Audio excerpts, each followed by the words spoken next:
ሰላም ጤና ይስጥልን አድማጭ ተመልካቾቻችን የካቲት 16 2018 ዓ.ም ዲሽቃዎችን ጨምሮ የቡድን መሳሪያዎችና የነፍስ ወከፍ መሳሪያዎች በፋኖ እጅ ገብተዋል የሚለውን መረጃ ጨምሮና የመከላከያ ካምፖችና እንዲሁም ደግሞ የወረዳ ከተሞች በፋኖ በቁጥጥር ስር ገብተዋል። በተደረገው ውጊያ ያለውን አጠቃላይ ሁኔታ በተመለከተ ዝርዝር መረጃዎችን በሰዓት ቀን ወደ እናንተ አደርሳለሁ። እነዚህ መረጃዎች በአማራ ክልል ካለው የ24 ሰዓት መረጃዎች መካከል ይገኙበታል። እንደዚሁም ደግሞ በተደረጉ ውጊያዎች የደረሰውን ከፍተኛ ወታደራዊ፣ ሰብአዊ፣ ቁሳዊ ኪሳራ ተከትሎ እንደዚሁ ቀብር ጭምር በበጎ ፈቃደኛ ወጣቶች እንዲፈጸም እየተደረገ ነው የሚለውን ጨምሮ በጎንደር ቀጠና እንዲሁም ደግሞ ወደ ጎጃም ያሉ መረጃዎችን በዚህ ሰዓት ወደ እናንተ አደርሳለሁ። ከ24 ሰዓት በአማራ ክልል እየተደረገ ካለው ጦርነት ጋር በተያያዘ በተመሳሳይ ወደ ሰሜን ኢትዮጵያ ካለው ውጥረት ጋር በተያያዘ እንደዚሁ አዳዲስ መረጃዎችን ይዣለሁ። እነሱንም በቅደም ተከተል የምትሰሟቸው ይሆናል።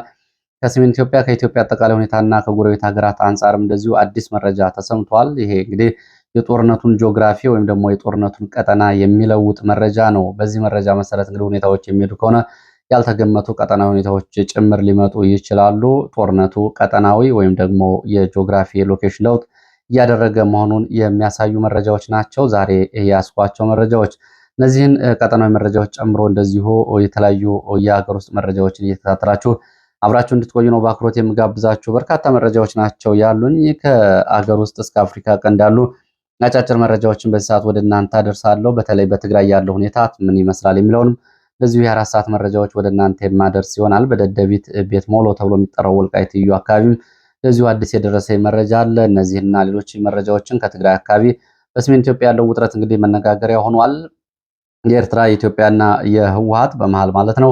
ይህንን ጨምሮ እንደዚሁ ከሱዳን ኮሪደር አካባቢ የፋኖ የሱዳን ጦር የኤርትራና የህወሓት እንዲሁም ደግሞ ተዛማጅ ሌሎች የኢትዮጵያ መንግስትን የሚታገሉ ታጣቂዎችን በተመለከተ እየወጡ ያሉ መረጃዎችም ጭምር እንግዲህ የቀጠናውን ትኩሳት ጨምረውታል። ይሄ ከሀገር ውስጥ ሰሜን ምዕራብ ኢትዮጵያ ቀጠና ካሉት ክስተቶች ባሻገር እንደዚሁ በአፍሪካ ቀንድም የአባይ ፖለቲካ በኢትዮጵያ እንዲሁም የቀይ ባህር ፖለቲካ በመካከለኛው ምስራቅና በአፍሪካ ቀንድ ያላቸውን ጉዳዮች ጨምሮ የቀጠናው ሁኔታ እንግዲህ በዓለም ላይ ከፍተኛ ፖለቲካዊ፣ ወታደራዊ አሰላለፎች ትኩሳት የሚታይበትና ይሄ እንግዲህ በተለይ ከመካከለኛው ምስራቅ የሚነሱ የፔትሮሊየም ዶላር እና የፔትሮሊየም ዶላር ጦር መሳሪያዎችን የያዙ ሀገራት ጭምር በቀጠናው እያሳዩት ያለው ፍላጎት ቀጠናውን እንግዲህ ወዳልተገመተ ሁኔታ እየወሰደውና እንደዚሁም ደግሞ የኃይል መለካኪያና የውክልና ጦርነት ቀጠና ሆኗል። ይህንን ጨምሮም እንደዚሁ ያሉ አጫጭር መረጃዎችን ወደ እናንተ የማደርስ ይሆናል። በተለይ በሞቃዲሾ ታይቶ በማይታወቅ ሁኔታ የአየር ኃይሏን እንዲሁም ደግሞ የባህር ኃይሏን እና የምድር ጦሯን የሚያጠናክር ከፍተኛ የሆነ የጦር መሳሪያ እየጎረፈላት ነው ተብሏል። በአንድ ወር ውስጥ ከ24 በላይ ጀቶችን የውጊያ ጀቶችን እያገኘች እንደሆነ ነው መረጃዎች የሚያሳዩት። ይሄ እንግዲህ በቀጠናው በምስራቅ አፍሪካና በዚህ ቀጠና ደግሞ የአየር ኃይል የበላይነት የነበረውን የኢትዮጵያን አየር ኃይል እንደዚሁ የሚገዳደርና የሞቃዲሾ ቀጠና በአየር ኃይል እንደዚሁ መጠናከር ከሶማሌላንድ ከኢትዮጵያና ከተዛማጅ ጉዳዮች አንጻር ምን ጉዳይ ይኖረዋል? የቀጠናው ሁኔታ እንግዲህ የጂኦ ፖለቲካ ወይም ደግሞ ወታደራዊ ፖለቲካዊና የኃይል አሰላለፍን የሚተነትኑ ባለሙያዎች ጉዳይ እንደዚሁ የበለጠ ቀልብ የሚስብ ሆኗል። በዚህ ቀጠና ዛሬ ከሩሲያና ከአረብ ኤሚሬትስ መነሻቸውን ያደረጉ በርካታ የጦር መሳሪያ የጫኑ አውሮፕላኖችም እንደዚሁ ወደ ምስራቅ አፍሪካ መዳረሻ ቦታዎች በረዋል። ይህንንም ጨምሮ ከላይ እንግዲህ ጦርነቱ የቦታ ለውጥ እያመጣ ነው ካልኳችሁ መረጃ ጋር እነዚህን ጨምሮ በዚህ ሰዓት የምትሰሟቸው ይሆናል። እየተከታተላችሁ አብራችሁ እንድትቆዩ ነው በአክብሮት የምጋብዛችሁ። ሀሳብ አስተያየቶችን እያደረሳችሁ ስለሆነ በእጅጉ አመሰግናለሁ። ዛሬም ወደ ሰሜን ኢትዮጵያ ከሰሜን ምዕራብ ኢትዮጵያ ከባህር ዳር ከወለጋና ከሸዋ እና ከአዲስ አበባ በዚህ መስመር ዛሬም ወደ ጎንደር ሰሜን ምዕራብ ኢትዮጵያ ከፍተኛ የሆነ የጦር መሳሪያ እየተጓጓዘ ነው። ይህንን ጨምሮ ከሰሜን ኢትዮጵያ ውጥረት ጋር የሚዛመዱ መረጃዎችን በቅደም ተከተል የምትሰሙ ይሆናል። እንግዲህ ሀሳብ አስተያየቶችን እያደረሳችሁ ስለሆነ በእጅጉ አመሰግናለሁ። አልመለስባቸውም። ዛሬ ካለኝ መረጃ አንጻር በወለጋ ተዘዋዝሮ ወለጋና አካባቢውን የተመለከተ አንድ ሁነኛ የመረጃ ምንጭና አድማጭ ተመልካች ግን ወለጋ አካባቢ ያለው ሁኔታ በተመለከተ ያደረሰኝ ትዝብት አለ። በወለጋ ቀጠና በተለይ አማራ በተጨፈጨፈባቸው ቀጠናዎች ያሉ ቀሪ አማራዎች ራሳቸውን አደራጅተው ራሳቸውን መጠበቅ መጀመራቸውና በዚህ በኩል የመጣ የኃይል ለውጥን በተመለከተና ራስን የመከላከል ከዛም አልፎ ደግሞ በአካባቢው ላይ ያሉ ጥቅሞችን ለማስከበርና በአካባቢው ማህበረሰብ ዘንድ ያለውን ተቀባይነት የነሽመልስ ፖለቲካ ከላይ ያለውና ከታች ያለው የኦሮሞና የአማራን ህዝብ ግንኙነት በተመለከተ እንደዚሁ ደግሞ በአካባቢው ራሳቸውን የሚጠብቁ ተደራጅተው የሚንቀሳቀሱ ወጣቶች ከፈጠሯቸው የኃይል ሚዛን ማስተካከሎች አንጻር በርካታ ጉዳዮችን እንደተመለከተ አድማጭ ተመልካችና የታዛቢ የመስክ ግምገማ ያደረገ ይህንን መረጃ አድርሶኛል። ጉዳዩን በተመለከተ እንግዲህ ሰፊ ጉዳዮች ያሉት ቢሆንም አሁን አማራው በጅምላ የሚገደልበትና ማንም ተነስቶ የሚጨፈጭፈው ግን አይሆንም። ሁኔታዎች ከዚህ ከፍ ብለው ሌላው ከሞት የተረፈውና አሰቃቂ ሰቆቃዎችን ያየው ኃይል ራሱን ለመከላከል ሙከራዎችን እያደረገ ነው። ይሄ ለወትሮ እነ ሽመልስ አብዲሳ መሆኑ እነ ጃልመሮ በጫካም ያሉ ሆነ በቤተ መንግስት ያሉት አማራውን በመጨፍጨፍ በየቀኑ እያደረጉት የነበረውን ተግባር ለማስቆምና ለመገደብ ስለመቻሉና ከዚህ ባለፈ እንደዚሁ በተለይ አካባቢው የኦሮሞ ሽማግሌዎች አንጻር ይሄ ወጣቶቹ ራሳቸውን ተደራጅተው መጠበቃቸው ያለው ሁኔታና ከፖለቲከኞቹ አንጻር በርካታ ትዝብቶችን አጋርቶኛል። ወደፊት እንግዲህ አንዳንዶቹን በመረጃ አንዳንዶቹን ደግሞ እንደዚሁ በማስረጃ ወደ እናንተ ይዤ የምቀርብ ይሆናል። ለማንኛውም በዚህ ቀጠና ያለው ሁኔታ እንግዲህ ከወትሮው የተለየ ሁኔታ እንዳለው ነው።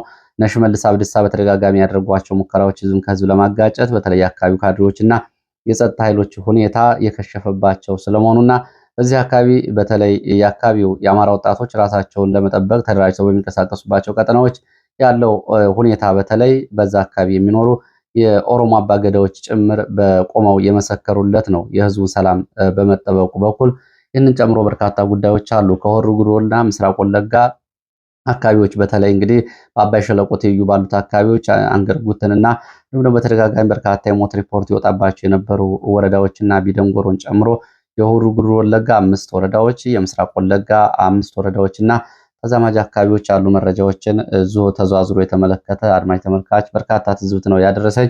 እንግዲህ በሌላ ጊዜ ይዤ የመለስበት ይሆናል። አመሰግናለሁ። እንግዲህ ሁኔታዎችን በተመለከተ ነው። ከዚህ ጋር በተያያዘ እንደዚሁ መከላከያው አካባቢዎች ለቆ በወጣበት አካባቢ የተደራጁ ወጣቶች ራሳቸውን እየጠበቁና አካባቢዎችን እያስከበሩ ሲሆን በተለይ በዝርፊያ ህግ በማስከበርና በስነ ስርዓት ይበል የሚያሰኝ ስራዎች መኖራቸውን የሚገልጹ መረጃዎች አሉ። ከዚህ ጋር በተያያዘም እንደዚሁ በቤኒሻንጉልና በተለያዩ አካባቢዎች መከላከያ ለቋቸው ወጣቸው አካባቢዎች ሸኔ ታጣቂዎች ከተሞችን እየተቆጣጠሩ ነው። እስከ ታችኛው ምዕራብ ጎጃም ወንበርማ ጫፍ ድረስ ባሉ የመተከል ቀጠናዎች እንደዚሁ የሸኔ ታጣቂዎች አዲስ እንቅስቃሴና ስምሪት እያደረጉ መሆናቸውን የሚገልጹ መረጃዎች አሉ። የሸኔ ታጣቂዎች ስምሪት በነገራችን ላይ በመተከል ከአሁን በፊት እንደተጋለጠው ከመከላከያ ባሉ የኦሮሞና የአካባቢ ተወላጅ ጀኔራሎች ጭምር እንዲሁም ደግሞ የኦሮሞ ፖለቲከኞች የጫካና የቤተ መንግስት ብለው በሚሰጡት ስምሪት አካባቢዎችን የመጠቅለል እንደዚሁ ልዩ ተልዕኮም ያለው ነው። ከወለጋ ባለፈው ግዙፍ ዘመቻ ተብሎ በምስራቅ ወለጋ ሆሩ ወለጋና በሸለቆ አካባቢ መከላከያ ለኦፕሬሽን ሲገባ ታጣቂዎቹ በአንዳንድ የኦሮሞ ባለስልጣናት ቦታ እንዲለውጡና አዲስ ካምፕ ወደ መተከል ሂደው እንዲይዙ ትዕዛዝ መሰጠቱ መዘገቡ ይታወቃል። ከዚህ ጋር የተያያዘ የፖለቲካ ሻጥርም ያለው እንቅስቃሴ ነው። አሁን ታጣቂዎቹ በተለይ በቤንሻንጉል ጉሙዝ አካባቢ ያሉ ወረዳዎችን እየተቆጣጠሩ ያሉበት ሁኔታ በእርግጥ በሸዋም በወለጋም እንዲሁም ደግሞ በቦረና ቀጠናም መከላከያ ለቆ ወጣው አካባቢዎች በሚሊሻ ካምፖች እና በሚሊሻ እና በልዩ ኃይል ካምፖች ላይ እንደዚህ ጥቃት ፈጽመዋል። ታጣቂዎቹ መሳሪያዎችንም ወስደዋል። ለማንኛውም እንግዲህ በዚህ ሰዓት ከያዝኳቸው መረጃዎች መካከል አንዱ ይሄ ነው። የቤንሻንጉል የሸኔ ታጣቂዎች ስምሪት። ወደ መረጃዎቹ ሲሄድ ወደ ጎንደር የሚወስድን መረጃ ላስቀድም። በጎንደር ማዕከላዊ ጎንደር የወረዳው ዋና ከተማ በፋኖ ቁጥጥር ስር ገብቷል የሚል መረጃ ነው። ይሄ ለሙሉ ቀን በተደረገው ውጊያ ድሽቃዎችን ጨምሮ ሌሎች የቡድን መሳሪያዎች በፋኖ እጅ ገብተዋል። አብዛኛው መከላከያ የማዕከላዊ ጎንደር ወረዳ የሆነችውን የማዕከላዊ ጎንደር ዞን አንድ ወረዳ የሆነችውን አለፋ ወረዳን ለቆ ወጥቷል። አብዛኛው መከላከያ በአካባቢ ያለው ጥቂት መከላከያ አድማ ብተናና ሚሊሻ ነው በብዛት። ከዚህ ጋር በተደረገው ውጊያ ነው የወረዳውን ዋና ከተማና የቡድን መሳሪያዎችን ፋኖ የተቆጣጠረው። የመከላከያ ሚሊሻና አድማ ብተና ጋር ከባድ ውጊያ ተደርጓል። በውጊያው ከፍተኛ ሰብአዊ፣ ቁሳዊ፣ ወታደራዊ ኪሳራ ደርሷል። የደረሰው ጉዳት በዝርዝር አልታወቀም። ፋኖ እንግዲህ ከተማዋን ሙሉ በሙሉ ይዟል። ዛሬ ከዛ ቀጥሎ ወዳለው ወደ ደልጊ አቅጣጫም እንደዚሁ ውጥረት እንዳለ ነው። ወደ አለፋና ወደ ጣቁሳ ወረዳ ማለት ነው። ወደዚህ ውጥረት እንዳለ ነው መረጃዎች የሚያሳዩት። በዚህ በተለይ ሻውራ አካባቢ አጸደ ማርያም ተብሎ የሚጠራው ለ2 ዓመታት መከላከያ ተቆጣጥሮት የነበረው ትልቅ ካምፕ አለ። ይህን መከላከያ ቀደም ብሎ ለቆ መውጣቱን ተከትሎ ነው እንግዲህ ፋኖ ከተማውን ሻውራን የያዘው። በዚህ ውጊያ እንግዲህ የቡድን መሳሪያዎች ድሽቃና ብሬንን ጨምሮ ስናይፐር እንዲሁም ደግሞ የነፍስ ወከፍ መሳሪያዎች በፋኖ እጅ ገብተዋል። የደረሰው አጠቃላይ ጉዳት በውል አልታወቀም። ዛሬ በአካባቢው የስልክ አገልግሎት መቋረጡን ነው ጠዋት አካባቢ የወጡ መረጃዎች የሚያሳዩት። ተጨማሪ መረጃዎችን ይዤ የምመለስ ይሆናል። ምርኮኛ ቁስለኛ እንደዚሁ መኖሩን የሚገልጹ ናቸው። በጎንደር መውጫ ሻውራ እንዲሁም ደግሞ በደልጊ መግቢያና የቋራ መውጫ በሮች የነበሩ አካባቢ የሚሊሻ የሰላም አስከባሪና የአድማ ብተና ካምፖች በፋኖ መያዛቸውን ከአካባቢ የወጡ መረጃዎች ያሳያሉ። ሌላው ትላንትና ደብረታቦር ቀጠና ከባድ ውጊያ መደረጉን የሚገልጹ መረጃዎች እንደዚሁ ደርሰዋችሁ ነበር። እንደምታስታውሱት ደብረታቦር መከላከያ ከየካቲት አንድ ወዲህ በዞኑ ያሉ ወረዳዎችን መልሶ ለመያዝ እና ከንፋስ መውጫ ደብረታቦር ንፋስ መውጫ ወልዲያ ያለውን መንገድ ለማስከፈትና ለመቆጣጠር በሚል ዘመቻ ማድረጉ ይታወቃል። በዚህ ዘመቻ በተለይ ከጋሳኝ እስከ ዘበራ ተብሎ የሚጠራው ክምር ድንጋይ አቅራቢያ ድረስ በተደረገው ውጊያ ከፍተኛ ወታደራዊ ሰብአዊ ኪሳራ ደርሷል። ይህንን በተመለከተ ፋኖዎች በመቶዎች የሚቆጠር የመንግስት ኃይል እንደዚሁም የቡድን መሳሪያዎች በፋኖ እጅ መግባታቸውና ሞትና ቁስለኛ መሆናቸውን ወታደሮች ገልጸው ነበረ። ከደብረታቦር ሆስፒታል የተገኙ መረጃዎች እንደሚያሳዩት በትላንትናው ዕለት ወደ ሆስፒታል የገቡ አስከሬኖችና ቁስለኞች ጭምር እንደዚሁ ህይወታቸው ያለፈውን ማለት ነው። ትላንትና አስከሬኖች በበጎ ፈቃደኛ ወጣቶች ቀብር እንዲፈጸም ትዕዛዝ ስለመሰጠቱና ጥሪ ስለመደረጉ የሚገልጹ አሉ። በከተማው በበጎ ፈቃደኝነት ላይ የተደራጁ ወጣቶች በሆስፒታል ውስጥ የሚገኙ የአስከሬኖችን እንዲቀብሩ ጥሪ መደረጉን ትላንትና የወጡ መረጃዎች ያሳያሉ። በተለይ ሰኞ ገበያ ተብሎ የሚጠራው ከተማው አካባቢ በበጎ ፈቃድ የተደራጁ ወጣቶች ይህንን የቀብር ስነስርዓት ለማስፈጸማቸውና ከ40 በላይ የሚሊሻ አድማ ብተናና ወታደሮች አስከሬን በቀብር ስነስርዓት ስለመፈጸሙም የወጡ መረጃዎች ይህንን ገልጸዋል። የመለሳለው ወደ አማራ ክልል ወዳሉ መረጃዎች ወደ ትግራይ የሚወስድን መረጃ ላስከትል። በትግራይ ያለው አጠቃላይ ሁኔታ ምን ይመስላል የሚለውን የ24 ሰዓት መረጃ በተመለከተ በትግራይ የገበያ ሁኔታዎች፣ የህዝቡ አለመረጋጋት፣ የትራንስፖርትና ተያያዥ ጉዳዮች ሲታዩ ከፍተኛ ውጥረትና ከፍተኛ ጭንቀትና ጫና ነው ያሉት። በአንዳንድ የትግራይ አካባቢዎች በተለይ ከኤርትራ ጋር ትይዩ ባሉ አካባቢዎች ደግሞ የኤርትራ መገበያያ ገንዘብ ብርን ተክቶ ናቅፋ አገልግሎት ላይ እየዋለ መሆኑን የሚያሳዩ መረጃዎች ወጥተዋል። በትግራይ ከፍተኛ የሆነ የጥሬ ገንዘብ እጥረት አለ። በእርግጥ ይሄ በየትኛውም አካባቢ ነው፣ አዲስ አበባን ጨምሮ እንደ መረጃ ምንጮቹ በአማራ ክልልና በትግራይ ክልል የባሰ ከፍተኛ የሆነ የጥሬ ገንዘብ እጥረት አለ። ከተሞቹን እየለቀቀ የሚሰደው ህዝብ ቁጥር በጣም ጨምሯል ነው የተባለው። ይህንን በተመለከተ እንግዲህ በተለይ በኢትዮጵያ አየር መንገድ በኩል የሚጓጓዘው ሰው ቁጥሩ ከፍተኛ ነው። የኢትዮጵያ አየር መንገድ ከመቀሌ ወደ አዲስ አበባ ያሉ በረራ መርሃ ግብሮች የ10 ቀናት ድረስ ትኬቶች እንደዚሁ ተሽጠው እንዳለቁ የሚገልጹ መረጃዎች አሉ። ህወሓት ወጣቶቹና ህዝቡ ከተማውን ለቆ እንዳይወጣ ተደጋጋሚ ጥረቶችን፣ እገዳዎችም እያደረገ ቢሆንም አሁንም በወጣቱ ባገኘው አጋጣሚ ውስጥ በአየርም በየብስም ትግራይን ለቆ እየወጣ ነው። ለዚህ ደግሞ እነ ጀነራል ጻድቃን የትግራይ ወጣት ለእነ ደብረ ጽዮን መዋጋት የለበትም በሚል ውስጥ ለውስጥ የጀመሩትን የአሻጥር ተከትሎ በዚህ በርካታ ወጣት እና ታጣቂ ትግራይን ለቆ እየወጣ ይገኛል። በትላንትናው ዕለት በኢትዮጵያ አየር መንገድ እንግዲህ ከሰዓት በኋላ በነበረ በረራ ከአዲስ አበባ ወደ መቀሌ የሄደ አውሮፕላን 5 ሰዎችን ብቻ ነው ይዞ የሄደው። ይህ እንግዲህ ምን ያክል ሲመለስ ባለው ገበያ ላይ መተማመኑን የሚያሳይ ነው። ከአዲስ አበባ ወደ መቀሌ ባዷቸውን እየሄዱ ሲመለሱ ደግሞ በርካታ ሰዎች ጭነው የመጡ በረራዎች ናቸው ያሉት። ከዚህ አንጻር እንግዲህ በአፋርም በኩል በወልዲያ፣ ቆቦ፣ መርሳ፣ ደሴን ጨምሮ እስከ አፋር አካባቢ ባሉ አካባቢዎች በእግራቸው የሚመጡ ወጣቶች ከዚህ አካባቢ ትኬት እየያዙ የትራንስፖርት እየያዙ ወደ አዲስ አበባና ወደ መሀል ሀገር በብዛት እየሸሹ መሆናቸውን ነው የሚያሳዩት። በትግራይ በኩል እንደዚሁ ሸቀጦች ወደ ኤርትራ እየተጓጓዙ መሆናቸውንም እንደዚሁ የሚገልጹ መረጃዎች አሉ። ናቅፋ በትግራይ የገበያ ግብይት ውስጥ እንደዚሁ ብርን ተክቶ አንዳንድ አካባቢዎች ግብይት እየዋለ ነው የሚለው መረጃ በተለይ ዛላምበሳ፣ ሽራሮ፣ አዱ ሃሪ፣ ራማና አዲ አዋላ ተብሎ በሚጠሩ አካባቢዎች ግብይት የሚከናወነው በአብዛኛው በናቅፋ ሆኗል የሚሉ መረጃዎች ወጥተዋል።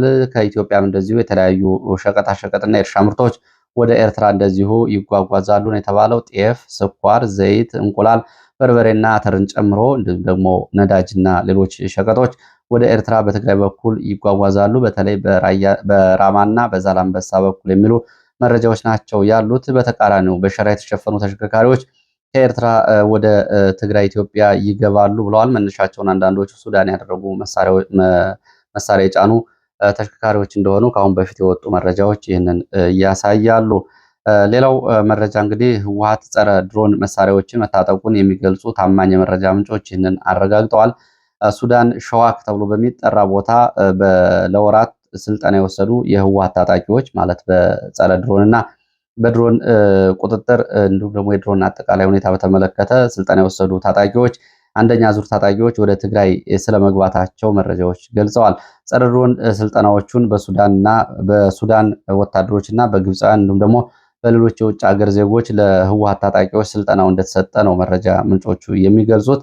ከየካቲት ጀምሮ እንግዲህ ወደ ትግራይ የተለያዩ አካባቢዎች የድሮን መቆጣጠሪያ መሳሪያዎች እና የድሮን መቆጣጠሪያ ጣቢያዎች እንደዚሁ ስለመቋቋማቸውና የድሮን መቆጣጠሪያ መሳሪያዎች ስርጭትና ተከላ መደረጉን የሚያሳዩ መረጃዎችም እየወጡ ነው የሚገኙት። የሰሜን ኢትዮጵያ ሁኔታ በዚህ ባለበት ሁኔታ አብይ አህመድ ትላንትና በልዩ ኃይሎች የመከላከያ ልዩ ኃይል ወይም ደግሞ ስፔሻል ፎርስ በሚባለው ኃይል የወታደራዊ ትርኢት ስነስርዓት ላይ በመገኘት የሚከተለውን ንግግር ተናግሯል።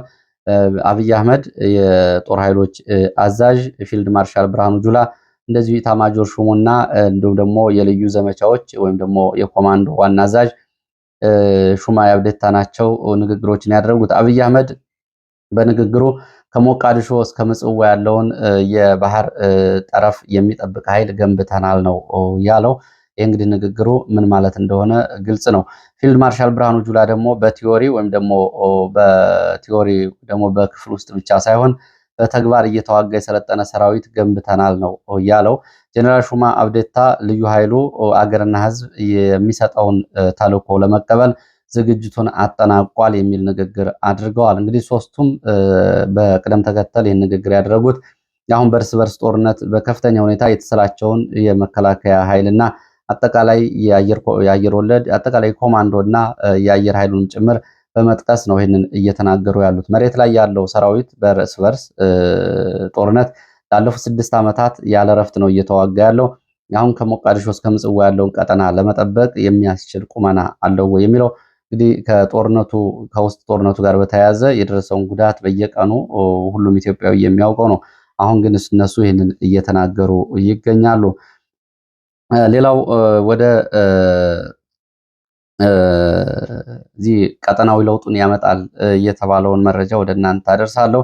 በአፍሪካ ቀንድ እንግዲህ ያለውን አጠቃላይ የጦርነት ፖዚሽን ወይም ደግሞ የጦርነት ሎኬሽን እና የጦርነት ቀጠናውና ሁኔታውን ሊለውጥ የሚችል መረጃ ነው የወጣው። ይሄ መረጃ ምንድን ነው የሚለው በአዲስ የወጣው መረጃ ጀነራል መሐመድ ደጋሎ በሱዳን ጦር ውስጥ እንግዲህ ያው አርኤስኤፍ የሚባለውና ሌሎች 4 ተባባሪ ታጣቂዎችን እየመራ የራሱን መንግስት እንደመሰረተ የሚያደርገውና ከአረብ ኤሚሬትስ ናይሮቢ፣ ከናይሮቢ ከኡጋንዳ እስከ አዲስ አበባ እንደዚሁ የተለያየ ድጋፍ የሚደረግለት ይሄ ጀነራል መሐመድ ደጋሎ ጦሩን በጎንደር ቀጠና ሊያሰፍር እንደሆነ የወጣ መረጃ ነው። እንግዲህ ሁኔታዎችን ሊለውጥ የሚችል መረጃ ብዬ የነገርኳችሁ እንደ መረጃ ምንጮቹ እንግዲህ በጎንደር ሁመራ፣ ቋራና መተማ በኩል ባሉ የሱዳን ትይዩ አካባቢዎች ጀነራል መሐመድ ደጋሎ ጦሩን ሊያሰፍር እንደሆነ መረጃዎች ጠቁመዋል። ከታማኝ መረጃ ምንጮች የተገኘው መረጃ እንደሚጠቁመው ጀነራል መሐመድ ደጋሎ በሱዳን ምስራቃዊ ቀጠና ያሉትን የሱዳን ወሳኝ ከተሞች በካርቱምን ጨምሮ ለመቆጣጠር ያመቸው ዘንድ ነው እንግዲህ ኃይሉን በጎንደር ቀጠና ባሉ የሱዳን ጠረፍ አካባቢዎች ከሁመራ እስከ ቋራ ባሉ አካባቢዎች ሊያሰፍር እንደሆነ መረጃዎች የጠቆሙት። የጀነራል መሐመድ ደጋሎ ጦር ከዚህ ቀደም በምዕራብ ኢትዮጵያ ቤንሻንጉል ክልል ዳቦስ ተብሎ የሚጠራ ወንዝ ዳርቻ ወታደራዊ ካምፕ መመስረቱና ይሄም ከ3 ወራት በፊት የመረጃ ይፋ መደረጉን ታስታውሳላችሁ። ይሄ በዚህ የተቋቋመው ኃይል እንደዚሁ እንግዲህ በደቡብ ሱዳን እና ቤንሻንጉል በኢትዮጵያ አዋሳኝ በተለይ ብሉ ናይል ግዛት ተብሎ በሚጠራው በሱዳን ቀጠናዎች እንግዲህ ወታደራዊ ዘመቻዎችን እያደረገ ነው። በድሮን የታገዘ ውጊያም እያደረገ ነው። ይህንን ተከትሎ እንደዚሁ ሳውዲ አረቢያና ግብፅም በዚህ አካባቢ የአየር ጥቃቶች እንደዚሁ ለቡድኑ ድጋፍ በማድረግ ወደ ኢትዮጵያ ሉዓላዊ መሬት መጠጋታቸው ባለፈው ሳምንት የተዘገበ መረጃ ነው። ይህ እንግዲህ በዚህ ባለበት ሁኔታ ነው በዚህ ቀጠና በተለይ በጎንደር ሁመራ እስከ ቋራ ባሉት ቀጠናዎች ጀነራል መሐመድ ደጋሎ ጦሩን ሊያሰፍር ይችላል የሚለው መረጃ እየወጣው። ወደ ደቡብ ሱዳን አዋሳኝ አካባቢዎች እንዲሁም ደግሞ ወደ ሱዳን ብሉ ናይል ግዛቶች በቤንሻንጉል ከሚደረገው ዘመቻ ባሻገር የሬድሲ ስቴት ወይም ደግሞ የቀይ ባህር ግዛት፣ የከሰላ ግዛት እና የገዳሪፍ ግዛት ተብሎ የሚጠሩትን የሱዳን ግዛቶች ምስራቃዊ የሱዳን ግዛቶች እና አካባቢዎቹን አሁን የአልቡርሃን ጦር ተቆጣጥሮ ይገኛል። ከአልቡርሃን ጦር እነዚህን አካባቢዎች ለመንጠቅ ነው እንግዲህ ከወደ ኢትዮጵያ እና ከወደ ኤርትራ ድንበሮች አካባቢ ጀነራል መሐመድ ደጋሎ ወደ ምስራቅ ሱዳን ጦሩን ያደርጋል የተባለው። በእርግጥ በኤርትራ በኩል ያለው ሁኔታ ጀነራል መሐመድ ደጋሎ እና ኤርትራ መንግስት አሁን አይንና ናጫ ናቸው። ኤርትራ ድጋፏን እየሰጠች ያለችው ለአልቡርሃን መሆኑ ይታወቃል። ከዚህ ጋር በተያያዘ እንግዲህ ይሄንን በተመለከተ ያለው አጠቃላይ ሁኔታ ምን ሊለወጥ ይችላል የሚለውን ሁኔታ በተመለከተ በዚህ አቅጣጫ ጦርነት የሚከፈት ከሆነ ምን ተለዋጭ ነገሮች ይኖራሉ የሚለው የሚጠበቅ ነው የሚሆነው። በተለይ እንግዲህ ጀነራል አልቡርሃን የኢትዮጵያን መንግስት የሚወጉ ኃይሎችን እየደገፈ ነው ከሚለውና 8 የሚደርሱ ኃይሎችን እየደገፈ እያስታጠቀ እንደሆነ የሚገልጹ መረጃዎች ቀደም ብለው በወጡበትና በዋናነት ደግሞ የህወሓት አርሚ 7 ተብሎ የሚጠራውን ኃይል ላለፉት 4 ዓመታት በአልቡርሃን ድጋፍ እስከ ሰው አልባ አየርና ስልጠና እየተሰጠ መሆኑ ይታወቃል። ከዚህ ጋር በተያያዘ እንግዲህ ደጋሎ በዚህ ቀጠና ኃይሉን የሚያሰፍር ከሆነ ምን ተለዋጭ ነገሮች ይመጣሉ የሚለው አብሮ የሚጠበቅ ጉዳይ ነው። በተለይ ጀነራል መሐመድ ደጋሎ ከ2 ቀናት በፊት በኡጋንዳ ካምፓላ በነበረው የደጋፊዎች ጋር በነበረው ንግግር አንዳንድ ጎረቤት ሀገራት ባያደናቀፉን ኑሮ ካርቱምንም ፖርት ሱዳንንም እንቆጣጠር ነበር ሲል መናገሩ ይታወቃል። ያው እንግዲህ ከዚህ ላይ የኤርትራና የግብጽ ስምን እንደ መጥራት ነው በገጽታ የሚገለጸው። ከዚህ ጋር በተያያዘ እንግዲህ በተለይ የጀነራል መሐመድ ደጋሎ ጦር በዚህ ቀጠና የሚመጣ ከሆነ ከኢትዮጵያና ከኤርትራ አንጻር፣ ከህዋትና ከፌዴራል መንግስቱ አንጻር፣ ከፋኖና ከፌዴራል መንግስቱ አንጻር፣ ከአልቡርሃን እና ከኢትዮጵያ አንጻር ከጀርባ ያሉት የአረብ ሀገራት እና የአባይ ፖለቲካ እንዲሁም ደግሞ የቀይ ባህር ፖለቲካ ጉዳዮች ወደ የት ይሄዳሉ የሚለውን ጉዳይ በተመለከተ እንግዲህ የጂኦፖለቲካ ተንታኞች ዋና የቤት ስራ የሚሆን ጉዳይ ነው። በዚህ ቀጠና እንግዲህ በዚህ በጎንደር በኩል ጀነራል መሐመድ ደጋሎ ጦሩን የሚያስገባ ከሆነ ከላይ የተጠቀሱት ከቀይ ባህር ፖለቲካ እስከ አባይ ፖለቲካ እንዲሁም ደግሞ በኢትዮጵያና ኤርትራ መካከል በህወሓትና በፌዴራል መንግስት እንዲሁም ደግሞ በፋኖና በፌዴራል መንግስት መካከል እየተደረገ ያለውን ጦርነት የተመለከተው ጉዳዮችን የተመለከተው ጉዳይ ወደየት ይሄዳል የሚለው አብሮ ተጠባቂ ጉዳይ ነው። እንግዲህ በጀነራል መሐመድ ደጋሎ ጎረቤት ሀገራት ባያደናቀፉን ኑሮ ሲል እንግዲህ ከነዚህ ከኢትዮጵያን ከመሳሰሉ ሀገራትም ድጋፍ እያገኘ መሆኑን የሚያሳዩ መረጃዎች በተደጋጋሚ ሲወጡ ቆይተዋል። ወደ አማራ ክልል ግንባር መረጃዎች እንመለስና ምዕራብ ጎጃም የሚወስድን መረጃ ላስከትል። ምዕራብ ጎጃም ቡሬ ቀጠና ጎንበረማ ወረዳ ወደ ሽንዲ አቅራቢያ በተለይ ቡርፋር እና ደንዲ ተብሎ ወደሚጠሩ አካባቢዎች የተንቀሳቀሰ መከላከያና ሀርጥ ተብሎ የሚጠራ አካባቢ ከፋኖ ጋር ውጊያ ያደረገ መከላከያ ጉዳት እንደደረሰበት የወጡ መረጃዎች ያሳያሉ። የደረሰው ጉዳት በአሃዛዊ ቁጥሮች አልታወቀም። የፋኖ ቀጠናዎችን በሌሊት ለመያዝና ለመቆጣጠር ወደ አካባቢው ወጥቶ የነበረ መከላከያ በፋኖ ያጸፋ ምላሽ ተሰጥቶ ነው ይሄ ጉዳት የተስተናገደው። መከላከያ በአካባቢውን ለቆ ወደ ሽንዲ ከተማ መመለሱን የወጡ መረጃዎች ያሳያሉ።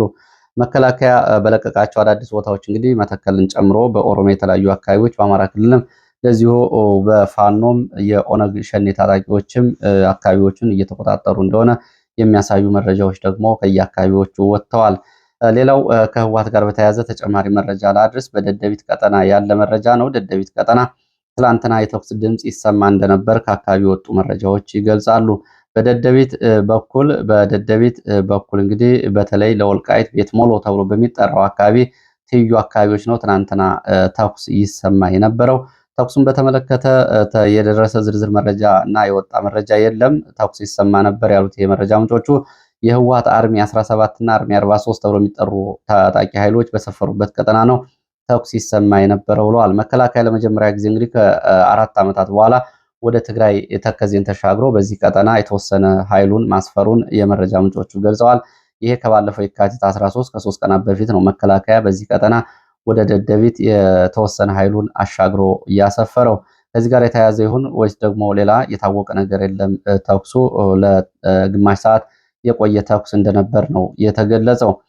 ሌላው ከህወሓት ጋር በተያያዘ እንደዚሁ የወጡ መረጃዎችም የነ ጻድቃን ቡድን የትግራይ ወጣት ለተወሰነ ቡድን እንዳይዋጋ በሚል እያስኮበለለ መሆኑን የሚገልጹ መረጃዎች ወጥተዋል። ከነ ጀነራል ጻድቃን በታጣቂ አዛዦች እና እስከ ታጣቂዎች ድረስ የተዘረጋ ሰንሰለት እንዲሁም ደግሞ በትግራይ ከተሞች በተዘረጉ ሰንሰለቶች አማካይነት ነው የትግራይን ወጣት ትግራይ ለህወሓት እንዳይዋጋ የማሳመን እና እንዲሁም ደግሞ የአሻጥር ስራ እየተሰራ ያለው። በዚህ ምክንያት በርካታ ወጣት ትግራይን ለቆ እየወጣ ነው።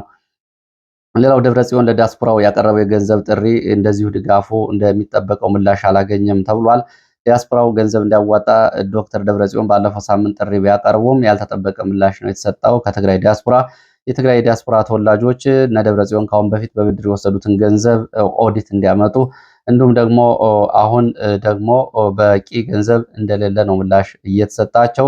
ካሁን በፊት በጦርነቱ ጊዜ የወሰዱትን ገንዘብ ኦዲት የሚያመጡ ከሆነ ጉዳዩ የሚታይ ይሆናል በሚል የዲያስፖራ አባላት ምላሽ ሰጥተዋል ነው የተባለው። ወደ ባህር ዳር ስንሄድ ከባህር ዳር በርካታ ወታደራዊ ኮንቮዮች ወደ ጎንደር አቅጣጫ ወጥተዋል። ትላንትናም ዛሬም እንደዚሁ በርካታ ኃይል አሁንም እየተጓጓዘ ነው። ወታደራዊ ኮንቮዮቹ ከባድ መሳሪያዎችን በሸራ የተሸፈኑ መሳሪያዎችንና ነዳጅ ጭነው ነው ተሽከርካሪዎቹ ሲጓጓዙ የነበረው። በመቶዎች ይቆጠራሉ ያሉት የዓይን እማኞች ወደ ሰሜን ኢትዮጵያ ነው እንቅስቃሴ እያደረጉ ያሉት። በትላንትናው ዕለት ብቻ በመቶዎች የሚቆጠሩ ተሽከርካሪዎች ከባህር ዳር ወደ ጎንደር አቅጣጫ አቅንተዋል። በዙ 23 በሞርተር በዙ 23 በዲሽቃና በብሬን በጫኑ ፓትሮሎች እየታጀቡ ነው እንቅስቃሴ ሲያደርጉ የነበረው። እንግዲህ ላለፉት 10 ቀናት ትልቁ መነጋገሪያ ዜና ከመካከለኛው ኢትዮጵያ አካባቢ፣ ከምዕራብ ኢትዮጵያ፣ ከሰሜን መካከለኛው ኢትዮጵያ አካባቢና ከምስራቅ ኢትዮጵያና ከመካከለኛው ምስራቅ ኢትዮጵያ አካባቢ በርካታ ኃይል ወደ ሰሜን ምስራቅና ወደ ሰሜን ኢትዮጵያ በሰሜን ምዕራብ በኩል እየተጓጓዘ ነው የሚለው ነው። አፍሪካ ቀንድ ያሉ አጫጭር መረጃዎችን ወደ እናንተ ላድርስ። በአፍሪካ ቀንድ ሶማሌላንድ የአሜሪካ የጦር ቤዝ ወይም ደግሞ የጦር ማዘዣ ሰፈር እንድትመሰርትና ማዕድን ማውጣት ፍቃድ እንድትወስድ ፍቃድ ሰጥቻለሁ ብላለች። ያው እንግዲህ ቀድሞም እውቅና የሚሰጠኝ ከሆነ እነዚህን አደርጋለሁ ብላ ነበር። አሁን ለእስራኤል እውቅና ከሰጠቻት በኋላ ይህንን ብላለች። ሌላው እስራኤል ደግሞ በበርበራ አየር ማረፊያ አቅራቢያ ትልቅ የተባለ የጦር ሰፈር እንድትገነባ ሶማሌላንድ ፈቃድ ሰጥታለች የሚል መረጃም እንደዚሁ ወጥቷል። ከአሜሪካና እስራኤል በዚህ ቀጠና እንግዲህ የጦር ሰፈራቸውን ይገነባሉ የሚለው ጉዳይ አብሮ የሚታይ ቢሆንም በዚህ በኩል እንግዲህ የጦር መሳሪያ ማጓጓዞችም ወደ ሶማሌላንድ ቀጠና ቀጥለዋል። በትላንትናው ዕለት በበረራ ቁጥር MZ B9101 የተመዘገበ 7Q SU የተባለ የጦር ጫኝ አውሮፕላን መነሻውን ዩናይትድ አረብ ኤሚሬትስ አድርጎ ወደ ሶማሌላንድ በረራ አድርጎ የጦር መሳሪያዎችን ስለማራገፉ የበረራ ተቆጣጣሪ ሳተላይት መረጃዎች ያሳያሉ። እንዲሁም ደግሞ 76 TD በረራ RA 76362 የተመዘገቡ የጦር መሳሪያ የጫኑ እንደዚሁ የጦር መሳሪያ አጓጓዥ ካርጎ አውሮፕላኖች ከሩሲያ ሞስኮ በመነሳት በቀጥታ ዩናይትድ አረብ ኤሚሬትስ ከዛ በኋላ እንደገና በቀጥታ ወደ ምስራቅ አፍሪካ በመሄድ ወደ ጅቡቲ የጦር መሳሪያዎችን ስለማራገፋቸው የሚገልጹ መረጃዎችም ወጥተዋል። ሌላው ሞቃዲሾን የተመለከተ ነው። ሞቃዲሾ በታሪክ ታይቶ የማይታወቅ ከፍተኛ የሆነ የጦር መሳሪያ ድጋፍ እያገኘች ነው። ቱርክ በርካታ ጀቶችን፣ ድሮኖችን ጨምሮ የምድር ኃይሏን የሚያጠናክርና ታንኮችን ማለት ነው መካናይዝድ ኃይሏን የሚያጠናክር እንዲሁም ደግሞ የባህር ኃይሏን የሚያጠናክር የጦር መሳሪያ ድጋፍ በገፍ እያስገባች ሲሆን ሳውዲ አረቢያን በተመሳሳይ እንደዚሁ ድጋፍ እያደረገችላት ነው። ግብፅም እንደዚሁ የጦር መሳሪያ ድጋፍ እያደረገች ሲሆን ከፓኪስታን ጋር እንደዚሁ 24 ጀቶችን ለመግዛት ስምምነት ላይ መድረሷና ክፍያው ደግሞ በሳውዲ አረቢያ በኩል የሚፈጸም መሆኑን የወጡ መረጃዎች ያሳያሉ። ይህ እንግዲህ ይህን ያክል ጀቶችንና የድሮኖችን ሞቃዲሾ የምታገኝ ከሆነ በቀጠናው ያው እስራኤልን ሞጋለው የሚለውና ከኢትዮጵያ ጋር የቆየ ሁኔታ ተጨምሮ በቀጠናው ከፍተኛ የሆነ የአየር ኃይል ልትገነባ እንደምትችል ነው ይሄ ድጋፍና ወታደራዊ የስምሪት የሚያሳየው። ይህ ጉዳይ ወደፊት ቀጠናው ላይ ምን ለውጥ ያመጣል የሚለውን አብረን የምናየው ነው የሚሆነው። ለዚህ ሰዓት የነበሩ መረጃዎች እነዚህ ናቸው። ስለተከታተላችሁ በእጅጉ አመሰግናለሁ። በሌላ ተመሳሳይ መርሃ ግብር እንገናኛለን። መልካም ጊዜ